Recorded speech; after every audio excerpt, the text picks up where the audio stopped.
আপনি যদি চান বিয়ে ছাড়াও আমরা। এই হাত ছাড়েন, কি সব যা তা কথা বলতেছেন? যান বাসা থেকে বের হন। শোনেন, আমার ছোট ভাইয়ের বন্ধু বলে আপনাকে বাসার ভিতরে ঢুকতে দিয়েছি, তাই বলে আপনার যা ইচ্ছা তা বলবেন এটা আমি মেনে নিব না। বের হন বলছি এক্ষুনি, না হলে আমি সব কিছু বলে দিব। আরে বাসার ভিতরে ঢুকতে দিছে, একটু তোমার ভিতরে ঢুকতে দিলে সমস্যা কি? আপু বলছি, তুমি বিয়ের জন্য রাজি হয়ে যাও না। দেখো এভাবে আর কতদিন থাকবি বলো? দেখ, তুইও না এরকম হয়ে গেলি। বাসা থেকেও যেরকম বাবা মা আমাকে এইভাবে বিয়ের জন্য প্যারা দিচ্ছিল, আসলাম তোর কাছে, তুইও আমার সাথে এরকম করতেছিস। দেখ, আমি এখন বিয়ে করতে চাই না, আমার ভালো লাগে। কিরে দোস্ত, তোর ফোন দি।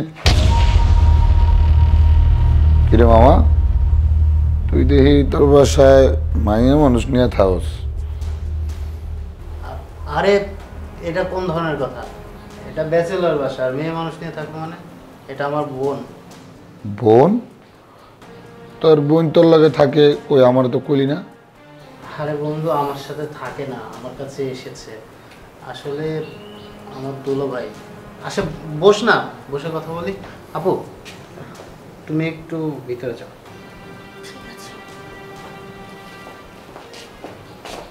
বস। আমার বোনের হাজবেন্ড কিছুদিন আগে রোড অ্যাক্সিডেন্টে মারা যায়।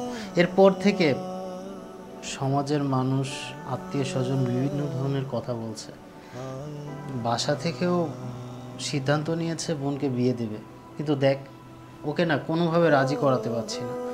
এখনও তোর বয়স বেশি হয়নি, এই সময় যদি ও আর বিয়ের চিন্তা ভাবনা না করে তাহলে ওর সারা জীবনটা পড়ে আছে, এটাই বোঝাচ্ছিলাম। আর ও মা বাবা বিয়ের প্রেশার দিচ্ছিল বলে আমার কাছে এসেছে। আর তুই হঠাৎ করে?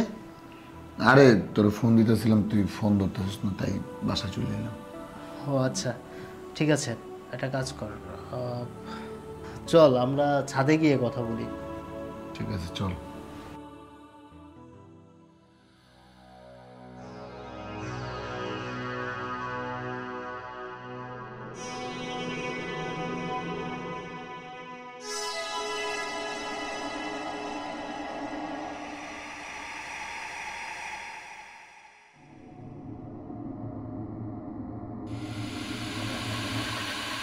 কি ব্যাপার আপনি?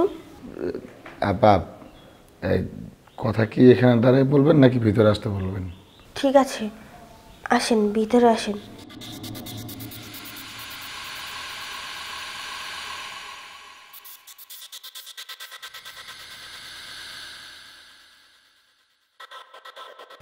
বসেন আপনি। আচ্ছা, আপনি চা খাবেন নাকি কফি? আপা একটা চা হইলেও হবে। ঠিক আছে, আমি নিয়ে আসতেছি।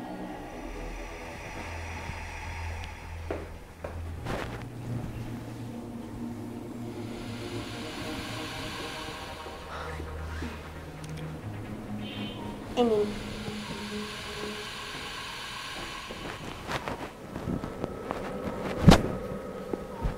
আচ্ছা আপা, কিছু মনে না করলে একটা কথা জিজ্ঞেস করি।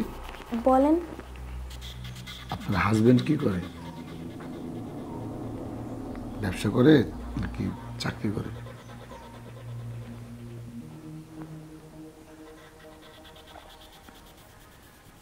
কি হলো আবার চুপ করে আছেন যে?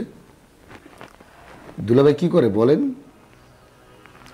না মানে, আমার হাজবেন্ড মারা গেছে। ও আপা, দুঃখিত আপা, আমি আসলে জানতাম না, এই জন্য আপনাকে জিজ্ঞেস করে ফেলছি। আপনি কিছু মনে করেন না, আপনি রাগ করেন না। ঠিক আছে, সমস্যা নেই। আপনি কিছু মনে করেন না, আপনার একটা কথা কই। আপনি দেখতে শুনতে তো অনেক সুন্দর, এই অল্প বয়সে দুলাভাই মারা গেছে। আপনি সুন্দর যৌবনটাকে আপনি এভাবে শেষ করে দিবেন? তাই আমি কই কি, আমি ওটা দেখতে শুনতে খারাপ না। আপনি যদি রাজি থাকেন তাহলে আমাদের দুজনের ভিতরে কিন্তু কিছু হইলেও হতে পারে। ছি ছি, এসব কি বলতেছেন? হাত ছাড়েন। দেখেন, আমার হাজবেন্ড মারা গিয়েছে, আমি চাই না অন্য কাউকে বিয়ে করতে। এই বিয়ে করব না বলেই তো বাসা থেকে এখানে চলে এসেছি আমার ছোট ভাইয়ের কাছে। ভালো লাগে না আমার এসব। আরে আপনার বিয়ের কথা কীভাবে চাই? আপনার বিয়ে করতে কে বলছে? বিয়ে করা লাগবে না। আপনি যদি চান বিয়ে ছাড়াও আমরা। এই হাত ছাড়েন, কি সব যা তা কথা বলতেছেন? যান বাসা থেকে বের হন। শোনেন, আমার ছোট ভাইয়ের বন্ধু বলে আপনাকে বাসার ভিতরে ঢুকতে দিয়েছি, তাই বলে আপনার যা ইচ্ছা তা বলবেন এটা আমি মেনে নিব না। বের হন বলছি এক্ষুনি, না হলে আমি সব কিছু বলে দিব। আরে বাসার ভিতরে ঢুকতে দিছে, একটু তোমার ভিতরে ঢুকতে দিলে সমস্যা কি? ছাড়েন বলছি, যান এক্ষুনি বের হন, নাহলে গায়ে হাত তুলতে বাধ্য হবো। বসে আছেন কেন? অনেক গরম। কি ব্যাপার, বাবা এখন কল করছে, দেখি কি বলে। হ্যাঁ বাবা বলো। মা, তুমি কি করতেছো? কি আর করব, এই তো বসে আছি। খাওয়া দাওয়া করছো? হ্যাঁ করছি। বাইরে কোথাও তোমার? ও তো বাহিরে আছে। ও মা, আমি একটা কথা বলতে চাইছিলাম, তুমি মা না করো না, তোমার জন্য আমি একটা জামাই দেখছিলাম, তুমি মা রাজি হয়ে যাও।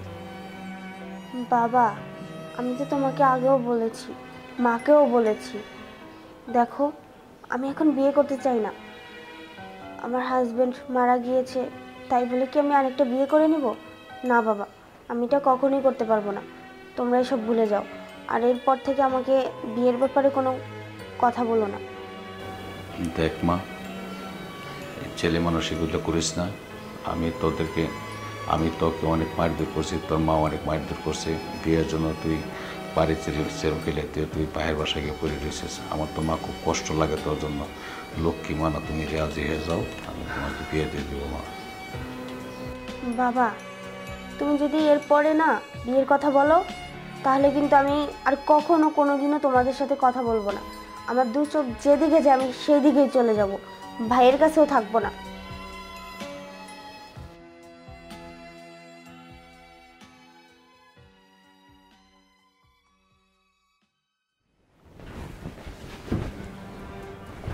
কি ব্যাপার, আপনি আমার এই বাসায়? আপনাকে না বলছি এখানে আসতে না? এই চুপ, একদম চুপ। আমি তোমার যা যা কই তা তা করো, আর যদি না করো তাহলে কিন্তু তোমার বিশাল সমস্যা হবে। আর শুধু তোমার না, এই ঢাকা শহরে কিন্তু আমার অনেক ক্ষমতা। তোমার ভাইও ভালোভাবে পড়ালেখা করতে পারবো না, আর কিন্তু খবর করে ছেড়ে দেবো। দেখেন, ভয়টা দেখাইবেন না আমাকে, বের হন এখান থেকে, চলে যান। আমার কথা বলতেছে, বুঝতে পারছি। সোজা আঙ্গুলে গিয়ে উঠবো না, আঙ্গুলটা একটু দেখা করতে হবে তোমার। ছাড়েন বলছি। এই কি করতেছেন ভাই? দেখো না, এই লোকটা আমার সাথে খারাপ ব্যবহার করতেছে, জানো তো। আরো আগে থাকতে এরকম করতেছে আমার সাথে, আমি কখনো তোমাকে বলতে পারি নাই। আজকে তো আমার সাথে যা করতে নিছে। আর কি বলেছে জানো, তোমাকে নাকি এই ঢাকা শহরে থেকে পড়াশোনা করতে দিবে না, ভালোভাবে থাকতে দিবে না, এই ভয় দেখিয়েছে আমাকে। জানি এটা আমি কি দেখলাম? শেষমেশ কিনা তুই আমারই বোনের সাথে। তুই আমার কথা শোন, তারপরে যদি তোর কাছে মনে হয় আমি খারাপ করছি তখন তুই বলিস। চুপ কর। তুই কি বলবি? তুই, আমি নিজের চোখে দেখেছি তুই আমার বোনের উপরে। আরে আমি তো তোকে নিজের ভাইয়ের মতো জানতাম। শোন, আমার কোনো ভাই নেই, একটাই বোন ছিল। তোকে সব সময় চেয়েছিলাম আমার সুখে দুঃখে বিপদে পাশে দাঁড়াবি, আর এই তার নমুনা। হ্যাঁ, তুই কিনা আমার বোনকে এভাবে। শোন, পৃথিবীর সবচাইতে ভালো একটা সম্পর্ক হচ্ছে বন্ধুত্বের, আর তোর আর আমার সেই বন্ধুত্ব ছিল। আজকে থেকে সেই সম্পর্কটা একদম শেষ হয়ে গেল। নেক্সট টাইম তোর এই চেহারাটা নিয়ে আমার সামনে আসার চেষ্টা করবি না। আর কি বলেছিস আমার বোনের কাছে? যে আমাকে নাকি তুই এই শহরে থাকতে দিবি না। তোর অনেক ক্ষমতা না? শোন, তোর কতটুকু ক্ষমতা আছে না সেটা আমার খুব ভালো করে জানা আছে। তুই কি করতে পারিস করে নিস। যা, বের হয়ে যা এখান থেকে, যা।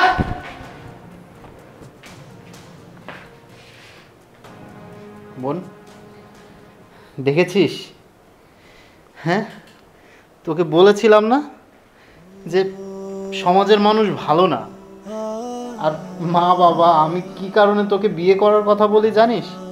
এই কারণে, একটা মেয়ের যখন বিধবা থাকে, তখন সমাজের কিছু কুত্তা থাকে না, কুত্তা শুধুমাত্র লালসার চোখে মেয়েদের দিকে তাকিয়ে থাকে, কখন তাকে ছোবল দিয়ে খাবে।